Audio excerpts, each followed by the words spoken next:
The morning came gray and unforgiving, pressing down on everything beneath it. Lucas Hale knelt before the simple granite headstone in Millbrook Cemetery, his knees sinking into cold earth. For 14 months, he had come here every Sunday without shedding a tear, holding it together for Elsie, for the neighbors who still brought casseroles. But today, something cracked. His shoulders shook as the first sob tore through him, raw and uncontrolled. Behind him, 7-year-old Elsie stood still, her small fingers clutching his jacket, trembling. Neither noticed the young woman 30 yards away, her black coat blending into fog. She placed white lilies beside a weathered headstone, glanced once toward them, then walked away in silence. 3 days later, Lucas returned to the cemetery alone during his lunch break from the hardware store. He needed to replace the flowers that had wilted in the cold, a small ritual that gave structure to his grief when everything else felt shapeless and uncertain. The cemetery was quiet at midday, empty except for crows gathered in the bare oak trees along the iron fence. As he approached Hannah's grave, he stopped short.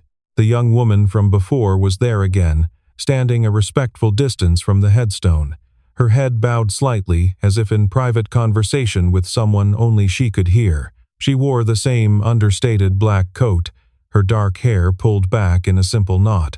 When she heard his footsteps on the gravel path, she turned, and their eyes met properly for the first time. She was younger than he had thought, perhaps early 30s, with a face that carried a quiet seriousness that seemed at odds with her age. There was something in her expression he could not name, something between apology and recognition, as if she had been expecting this encounter while dreading it. She took a deliberate step back, creating distance between herself and the grave. "I'm sorry," she said, her voice low and even, carrying no trace of the false brightness people often used around grief. "I didn't mean to intrude on your time here." Lucas felt his defenses rise instinctively, the way they always did when strangers showed too much interest in his loss. He had grown weary of pity, of the way people looked at him with that mixture of sympathy and relief. "Did you know my wife?" The question came out sharper than intended, edged with the protective hostility of a man who had grown tired of explaining his grief. The woman hesitated, choosing her words carefully. "I knew of her. She helped me once, a long time ago, when I was just starting out. She was a night nurse at the hospital where I was a patient, and she showed me a kindness I never forgot. I never got the chance to thank her properly while she was alive, so I come here sometimes, to pay my respects." Before Lucas could respond, the crunch of small footsteps announced Elsie's arrival. She had followed him from the car again, as she often did when she sensed he needed watching over. The little girl appeared at the edge of the path, her red mittens bright against the gray morning. "Who are you?" Elsie asked the stranger directly. "How did you know my mom?" The woman crouched down to Elsie's level, meeting the child's gaze with a seriousness that honored the question. "Your mother was a nurse, a very good one. She took care of someone I cared about very much, and she was kind when kindness was hard to find." Elsie considered this for a moment, her small brow furrowed with concentration. Then she nodded. "My mom was really nice. Everyone says so." The woman stood and stepped back, clearly preparing to leave. She offered no business card, no phone number, no suggestion of future contact. "I won't take any more of your time," she said to Lucas. "I just wanted to pay my respects. I hope I haven't made things more difficult." She walked away down the gravel path without waiting for a response, disappearing around the bend toward the parking lot. Lucas watched her go, a strange uneasiness settling in his chest. There was something about the encounter that felt unfinished, like the first chapter of a book left open on a table, waiting to be continued. 2 weeks passed before Lucas saw the woman again. The days had grown shorter and colder, and the town of Millbrook had begun hanging Christmas lights that felt more desperate than festive. Lucas had taken Elsie to Marge's Diner on Main Street, their Saturday morning tradition since Hannah's death. The routine helped both of them, gave Elsie something predictable to hold on to in a world that had become frighteningly unpredictable. They were seated in their usual booth by the window, Elsie, working on a coloring page the waitress had provided, while Lucas stared into his coffee and tried to calculate whether he could afford to buy his daughter a Christmas present this year. The woman walked in alone, shaking rain from an umbrella that had seen better days. She did not notice them at first, sliding into a corner booth with a folded newspaper and ordering coffee without looking at the menu. She wore jeans and a simple gray sweater, nothing that suggested wealth or status. It was Elsie who spotted her, tugging on her father's sleeve with quiet insistence. "Daddy, that's the lady from the cemetery, the one who knew Mommy." Before Lucas could decide what to do, Elsie had already slipped out of the booth and was walking toward the stranger's table with fearless determination. By the time Lucas caught up, Elsie had planted herself across from the woman. "You're the lady from the cemetery," Elsie announced. "You knew my mom. You said she was kind." The woman looked up from her newspaper, surprise flickering across her features before settling into something warmer. "I did say that, and I meant it. You must be Elsie. Your mother talked about you sometimes, during those late nights when neither of us could sleep." She glanced at Lucas. "Please, sit down if you'd like. I promise I'm not following you. This is just the only diner in town that makes decent coffee." Lucas hesitated, then slid into the booth beside his daughter. "I'm Lucas. Lucas Hale. I don't think we properly introduced ourselves." The woman shook his hand. "Naomi. Just the first name, nothing more." They talked for nearly an hour while their coffee grew cold. Naomi asked Elsie about school, and the little girl's face clouded over. She was transferring to a new school after Christmas, from the private academy Hannah had insisted on to the public school. The tuition had become impossible after Hannah's medical bills consumed their savings, and Lucas had been forced to make choices that felt like small betrayals.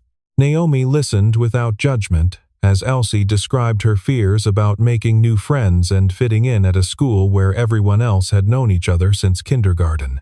When Elsie finished, Naomi spoke carefully. "There's a community scholarship program for students transferring between schools. It covers supplies, tutoring support, even enrichment activities. I could get you the information, if you're interested. No pressure, no obligation." Lucas felt the familiar bristle of pride, the automatic resistance to anything that felt like charity. But he looked at Elsie's hopeful face and forced himself to nod. "That would be helpful. Thank you." Naomi wrote down a phone number on a napkin and slid it across the table. "Call that number and mention my name. They'll take care of the rest." She did not explain who they were or why her name would carry weight. She simply paid for her coffee, said goodbye to Elsie with a gentle smile, and left the diner without looking back. Lucas stared at the napkin in his hand for a long time after she was gone. The 10 digits that represented help he had not asked for from a woman whose last name he did not even know. The answer came 3 nights later, delivered with the casual indifference of local television news. Lucas was folding laundry in the living room, half watching the 11 o'clock broadcast while Elsie slept upstairs, when the business segment caught his attention. The anchor was discussing regional technology companies, and suddenly Naomi's face filled the screen. She was photographed at some kind of conference, dressed in understated business attire that suggested wealth while refusing to flaunt it. The chyron beneath her image delivered the truth in neat white letters. Naomi Sterling, founder and CEO, Sterling Systems, youngest self-made female billionaire in state history. Lucas stopped folding, a child's sock frozen in his hand, as the reporter described how Sterling Systems had revolutionized financial software for small businesses across the Midwest. The company had been founded just 8 years ago in a basement office, and now it employed over 2,000 people with a market valuation that made Lucas's head spin. Naomi Sterling's personal net worth was estimated at $1.2 billion, a number so large it felt fictional, impossible to connect to the woman who had ordered coffee at Marge's diner without looking at the menu. The reporter went on to describe her reputation for privacy, how she rarely gave interviews and had never married, how she donated millions to charity but refused to have buildings named after her. She was described as reclusive but respected, brilliant but mysterious. The kind of success story that the business press loved precisely because she refused to cooperate with their narratives. Lucas sat on the edge of the couch long after the segment ended, and the news moved on to weather forecasts. His mind raced back through every interaction with Naomi, re-examining each word and gesture through this new and distorting lens. The simple black coat that now seemed like a costume designed to make her appear ordinary. The plain sedan in the cemetery parking lot that he now realized was deliberately nondescript, chosen to avoid attention. The way she had offered the scholarship information as if it were nothing special, as if she were not the person who had probably funded the entire program in the first place. Everything felt different now, recolored by the knowledge of who she really was. The kindness that had seemed genuine now felt calculated. The modesty that had charmed him now seemed like an elaborate performance designed to make her billions more palatable to ordinary people. He had allowed a stranger into his grief, had let his daughter grow attached to someone who existed in a world so far removed from their own that the distance might as well be measured in light years. The shame of it burned in his chest like acid. He had needed help, and she had seen that need. And now he could not escape the feeling that he had been reduced to a project, a charitable endeavor, a feel-good story that Naomi Sterling could tell at dinner parties attended by people whose names appeared on buildings. The poor widower and his sweet little daughter, saved by the benevolent billionaire, it made him sick to think about it. The next morning, Lucas called the phone number Naomi had given him, but not to pursue the scholarship. He left a message declining any further assistance, keeping his voice neutral and his reasons vague. It was not their kind of help, he said. They would manage on their own. They had managed before, and they would manage again. When Elsie asked why they were not following up on the program that would have helped her at her new school, Lucas could not explain his reasoning in terms that a 7-year-old could understand. How could he tell her that pride had become more important than practicality? How could he admit that he would rather struggle alone than accept help from someone whose generosity felt like an accusation of his own failure? He simply told her that they would figure out another way, and he tried not to notice the disappointment that clouded her eyes. 2 days after his phone call, Naomi appeared at the hardware store where Lucas worked 3 afternoons a week. She found him in the paint aisle, restocking shelves with cans of exterior white that no one would buy until spring. A task so mindless that it left too much room for thinking. She stood at the end of the aisle for a moment before he noticed her, giving him time to register her presence before she approached. When their eyes met, she walked toward him with the same deliberate calm she had shown at the cemetery. "You called and declined the scholarship," she said without preamble, her voice carrying no accusation but also no apology. "I think I deserve to know why, given that I went to some trouble to make the introduction." Lucas set down the can of paint he had been shelving and faced her, his jaw tight with the effort of controlling his response. "Because I know who you are now. I saw you on the news." Naomi's expression did not change, but something in her eyes shifted, a flicker of something that might have been disappointment or resignation or simply exhaustion. And that changes things how, exactly? Lucas felt his patience snap, the careful control he had been maintaining finally giving way. "It changes everything. You're a billionaire playing at being normal, driving around in a cheap car and pretending you're just some regular person who happened to know my wife. And I'm the struggling widower you get to feel good about helping. The poor single father who can't afford to send his daughter to a decent school. I won't be someone's project. I won't be your charity case." The words came out harder than he had intended, sharp enough to wound, but he did not take them back. He had spent too many months accepting pity from people who did not know his name, and he was finished being grateful for scraps. Naomi was silent for a long moment after he finished, her gaze steady on his face, as if she were reading something written there that he himself could not see. When she finally spoke, her voice was quiet but firm. "You think my money means my kindness isn't genuine. that having wealth disqualifies me from real human connection. That's your assumption, Lucas. It's not my reality. She did not raise her voice, did not defend herself with the passion he had expected, did not try to convince him that he was wrong. She simply stated the fact and let it stand between them like a door she refused to close. I came to your wife's grave because she helped me when I needed it most. I offered the scholarship because your daughter reminded me of myself at that age, scared and trying to be brave in a world that felt too big. If you want to interpret that as charity or pity or some kind of manipulation, that's your choice. But it says more about your assumptions than it does about my intentions. She turned and walked away before he could respond, her footsteps echoing on the concrete floor of the hardware store until the automatic doors swished closed behind her.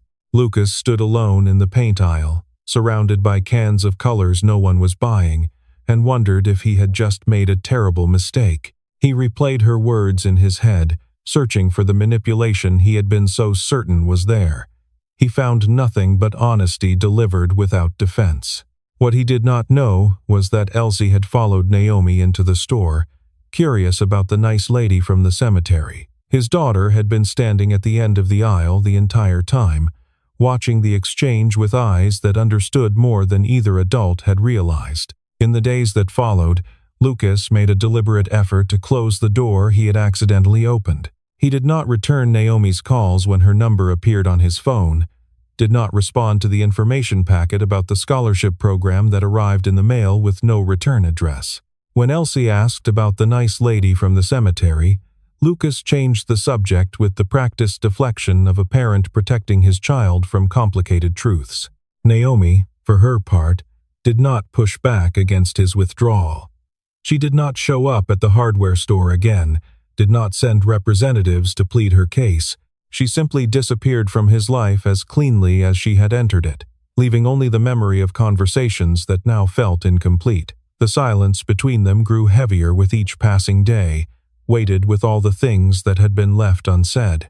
Lucas buried himself in work, picking up extra shifts at the store and taking on odd jobs around town to cover the gap left by the declined scholarship. He learned from a coworker that the community scholarship program was real and well regarded, that families all over the county had benefited from it for years. When Lucas asked who funded the program, the coworker shrugged and said it was some anonymous donor who preferred to keep their name out of the publicity. This information only deepened his confusion. Naomi did not fit neatly into the narrative he had constructed about billionaires and their motivations, but admitting he might be wrong meant admitting he had pushed away someone who had only been trying to help. The breakthrough came from the most unexpected source. One December evening, as Lucas was preparing dinner, Elsie appeared in the doorway holding a stack of papers she had retrieved from the box of Hannah's old things in the attic. Lucas had not touched that box since the funeral. "Daddy, who is Naomi Sterling?" "I found letters from her to Mommy. A lot of them." Lucas felt his stomach drop as he took the papers from his daughter's hands. There were at least a dozen letters, carefully preserved in their original envelopes, dated over a span of 5 years. He sat down at the kitchen table and began to read. The correspondence told a story Lucas had never known. 6 years ago, during the early days of Sterling Systems, Naomi had been hospitalized for exhaustion. The company was teetering between success and collapse, and Hannah had been assigned as her night nurse during a 2-week stay. According to the letters, Naomi had been facing a terrible decision. A major investor had offered funding with conditions that would have required compromising her company's ethical principles.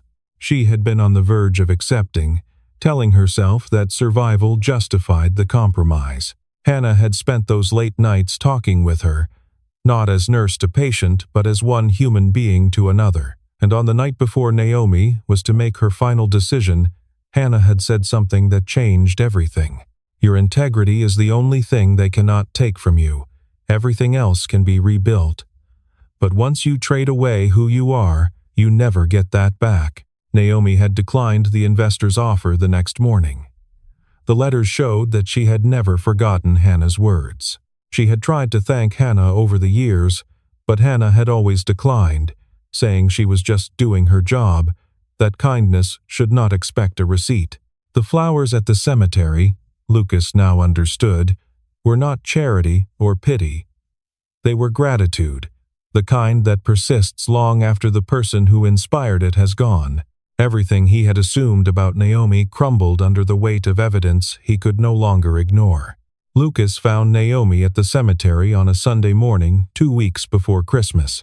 She was standing before a headstone he had never noticed before, one that sat perhaps 50 yards from Hannah's grave, partially hidden by a cluster of evergreen bushes. The name on the stone was Margaret Sterling, and the dates indicated she had died 4 years ago. The inscription read simply, "A mother's love endures." Naomi did not seem surprised when Lucas approached, as if she had been waiting for this conversation without knowing when it would come. She glanced at him briefly, then returned her gaze to her mother's grave, allowing him to stand beside her without requiring explanation. "My mother," she said, answering his unasked question. "She raised me alone after my father left, worked 2 jobs to put me through college. She died 3 months before Sterling Systems went public, never got to see everything her sacrifices made possible." She paused, her voice carrying an undercurrent of old grief that Lucas recognized. "She's buried here because this is where she grew up, even though I could afford somewhere more impressive now. She would have hated somewhere more impressive." Lucas stood beside her in silence, both of them facing headstones that represented losses too large for easy words. The morning was cold but clear, the sky a pale blue that felt almost hopeful after weeks of gray. "I found the letters," he said finally, "the ones you wrote to Hannah and the ones she wrote back. I didn't know about any of it. She never told me." Naomi nodded slowly. "She asked me not to make a fuss, said she was just doing her job, that any good nurse would have done the same, but what she did was more than nursing. She gave me back myself when I was about to trade it away for money and convenience. I've never forgotten that. I never will." For the first time, Lucas allowed himself to see Naomi not as a billionaire or a stranger or a potential threat to his independence, but as a human being carrying her own weight of grief and gratitude. She was not so different from him, not really. They had both lost people who had defined them, and they were both still trying to figure out how to live in the spaces that loss had created. "I'm sorry," Lucas said, the words inadequate but necessary, "for what I said at the hardware store. For assuming I understood your motives when I didn't know anything about you. You were trying to honor my wife's memory, and I threw it back in your face because I was too proud to accept help." Naomi turned to face him fully, her expression softer than he had ever seen it, her careful composure giving way to something more vulnerable. "You were protecting yourself and your daughter. I understand that instinct better than you might imagine. When you have money, everyone wants something from you, and you learn to assume the worst about people's intentions. I just wish you had given me the chance to explain before you decided I was the enemy." They walked together back toward the parking lot, the conversation flowing more easily now that the walls between them had begun to crack. Naomi spoke about the loneliness of success, how the money had come at the cost of relationships that could not survive the scrutiny. People treated her differently once they knew, either fawning over her or resenting her for having what they did not. Lucas spoke about the isolation of grief, how losing Hannah had made him defensive against any connection that might lead to more loss. He had built walls around himself and Elsie, walls that kept pain out but also kept everything else at bay. Neither of them offered solutions or empty reassurances. They simply acknowledged what was true and allowed that acknowledgement to be enough. The night Elsie got sick changed something fundamental between Lucas and Naomi. It was nothing serious in the end, just a fever that spiked unexpectedly high, the kind of childhood illness that terrifies parents out of proportion to its actual danger. But in the panic of the moment, Lucas's mind went to the darkest places a parent's mind can go. He had already lost Hannah to illness. The thought of losing Elsie to something that had seemed minor was more than he could bear. They spent the night in the emergency room at the regional hospital, Lucas holding Elsie's hand while doctors ran tests and administered fluids. By midnight, the fever had broken, and Elsie was sleeping peacefully in the hospital bed, her small face relaxed in a way that made her look even younger than her 7 years. Lucas sat in the uncomfortable plastic chair beside her bed, too exhausted to sleep but too grateful to leave. He did not remember calling Naomi, but somehow she was there, appearing in the doorway around 2 in the morning, holding 2 cups of coffee and wearing the same simple black coat she had worn at the cemetery. She did not ask permission to enter. She simply handed Lucas one of the coffees, sat down in the chair on the other side of Elsie's bed, and stayed. They barely spoke during those early morning hours, but the silence between them was different now, companionable rather than tense. Naomi did not try to fix anything or tell Lucas that everything would be fine. She simply sat with him in his fear, bearing witness to the vigil in the way that mattered most. When Elsie woke briefly around 4 in the morning, disoriented and thirsty, she saw Naomi and smiled with a recognition that surprised Lucas. "You came," the little girl said, her voice scratchy from sleep. Naomi leaned forward and gently brushed a strand of hair from Elsie's forehead. "Of course I came, sweetheart. Your daddy needed company, and I was awake anyway." Elsie accepted this explanation with the straightforward logic of childhood, then drifted back to sleep with her hand reaching toward Naomi's. In those quiet hours before dawn, Lucas watched Naomi interact with his daughter and saw something he had somehow missed in all their previous encounters. Her warmth was genuine, unconnected to her wealth or status or any agenda he had imagined. She spoke to Elsie the way Hannah used to speak to patients, with a gentleness that expected nothing in return. And when the first gray light of morning began to filter through the hospital windows, Naomi shared something she told Lucas she had never admitted to anyone else. "The cemetery is the only place I can exist without being Naomi Sterling, the billionaire," she said softly, her eyes on the sleeping child rather than on him. "Everywhere else, people see the money first. They see what I can do for them, or what they think I owe them, or how they can benefit from knowing me. But at my mother's grave, I'm just a daughter who misses her mom. And standing near your wife's grave, next to someone else who's lost the most important person in their world, I can just be a person. Does that make sense?" Lucas understood then, in a way he had resisted understanding before, that Naomi's wealth had not protected her from loneliness or grief any more than his poverty had protected him. They were both navigating loss with imperfect tools, both trying to find solid ground in landscapes that kept shifting beneath their feet. The money that separated them in so many ways was irrelevant in this hospital room, irrelevant in the face of what they had each lost and what they were both still learning to carry. Winter deepened over the following weeks, and with it came a decision that Lucas had not anticipated having to make. Naomi's responsibilities at Sterling Systems were demanding her return to the city, and she could not continue managing the company remotely from Millbrook. The distance would end whatever tentative connection had begun to form between them, unless something changed. She came to Lucas's house on a cold January evening, after Elsie had gone to bed, and sat across from him at the kitchen table where he had first read Hannah's letters. She had a proposal, she said, and she wanted him to hear it fully before making any decision.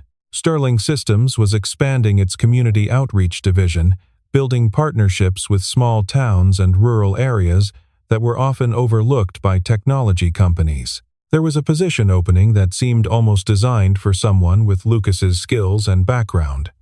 Work that involved connecting with local businesses and understanding their needs.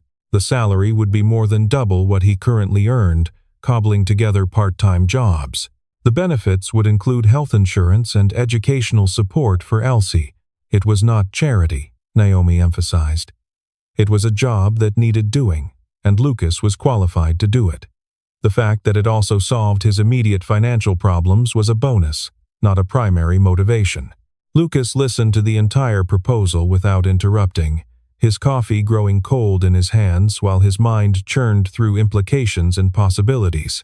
The opportunity was real and generous, but accepting it meant leaving behind the life he had built around Hannah's memory.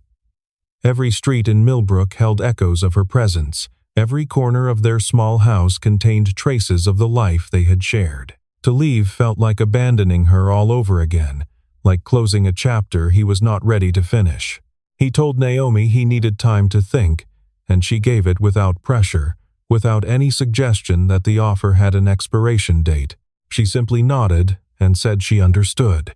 For nearly 2 weeks, Lucas wrestled with the choice in front of him.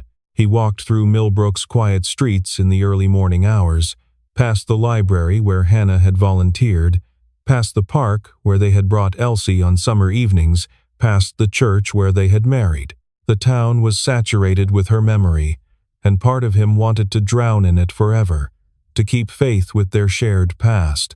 But another part of him, the part that had kept going through 14 months of grief, understood that standing still was its own kind of betrayal. Hannah had never been someone who clung to the past. She had always been looking forward, planning, dreaming. She would not have wanted him to spend his life as a monument to her absence. It was Elsie who finally helped him find clarity.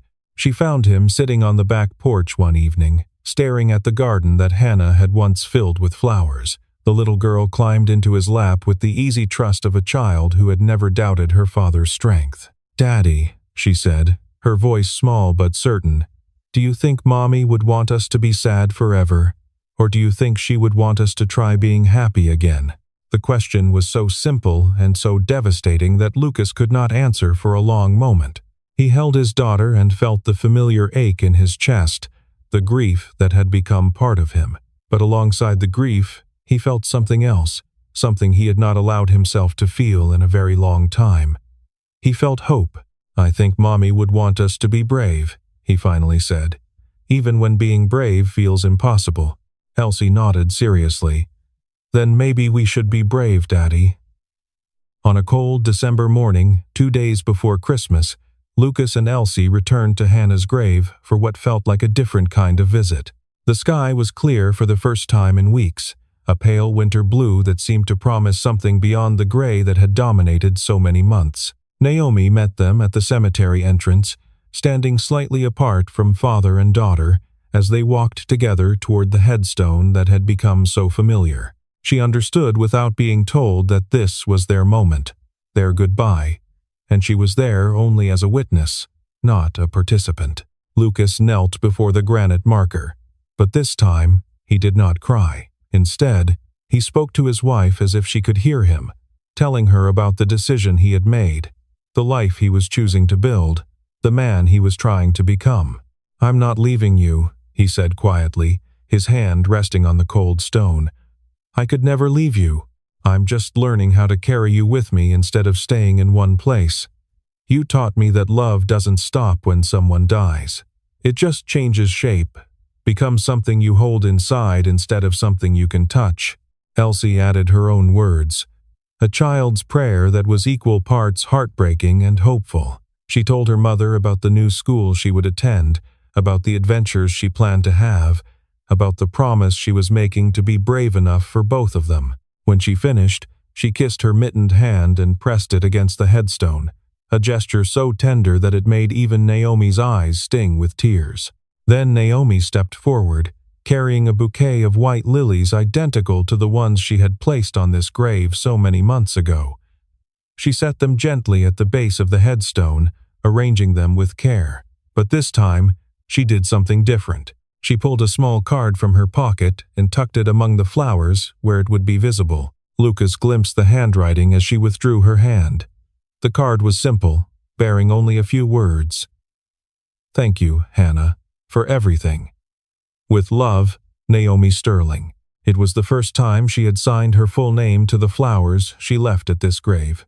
The first time she had claimed her complete identity in this place she had always used as a refuge from it. The gesture meant more than Lucas could articulate, a declaration that she was no longer hiding, no longer separating the woman she was from the woman the world saw. In this place of endings and remembrance, she was finally allowing herself to be whole. The three of them stood together in silence for a long moment, united by their connection to the woman whose headstone bore witness to their gathering. The winter wind stirred the bare branches of the oak trees that lined the cemetery fence, and somewhere in the distance, church bells began to ring, calling the faithful to morning services. Lucas reached out and took Elsie's hand in one of his, and after a moment's hesitation, he took Naomi's hand in the other. They stood that way as the bells faded into silence, three people bound together by loss and gratitude and the tentative hope of something new. When they finally turned to leave, Lucas did not look back at the headstone. He did not need to. Hannah was no longer trapped in that place of stone and earth. She lived now in the lessons she had taught, in the kindness she had shown, in the courage she had given to a stranger who had become something more. She lived in the daughter who carried her smile and her stubbornness and her unshakable belief that the world could be better than it was. She lived, and that was enough. Spring arrived in the new city with the tentative warmth of a season testing whether it was welcome. Lucas and Elsie had moved in late January, settling into an apartment that was smaller than their house in Millbrook, but somehow felt less empty. There were no ghosts in these rooms, no memories pressing against every surface, and while that absence sometimes felt like loss, it also felt like permission. Elsie had started at her new school and had already made 2 friends. Girls who did not know anything about her mother's death and therefore did not treat her with careful pity. She came home with stories about recess, adventures, and cafeteria politics, the normal concerns of a 7-year-old whose life was finally beginning to feel normal again. Lucas had taken the position at Sterling Systems and discovered he was good at it. The work involved traveling to small towns throughout the region, listening to business owners describe their challenges, finding ways that technology could help without destroying what made their communities special. It was meaningful work, and it paid well enough that he no longer had to choose between keeping the lights on and buying his daughter new shoes. Naomi remained a presence in their lives, though she was careful about the shape that presence took. She did not try to fill the role of wife or mother. She was simply there, a friend who understood the weight of what they carried because she carried her own version of it. They had dinner together once a week, sometimes just the 2 of them, sometimes with Elsie constructing Lego structures while the adults talked in the kitchen. They built something that had no name and needed none. A relationship that existed in the present tense rather than promising any particular future. Lucas found he could talk to Naomi in ways he could not talk to anyone else, about the guilt that surfaced when he laughed too freely, about the fear that he was slowly forgetting Hannah's voice. Naomi listened without trying to fix anything. She simply witnessed his truth and allowed him to witness hers. The months passed, and the sharp edges of grief softened into something more like memory. Lucas still visited Hannah's grave when he returned to Millbrook for holidays, but the visits no longer felt like obligations. They felt like conversations with someone he loved. And every year, on the anniversary of Hannah's death, a bouquet of white lilies appeared at her headstone.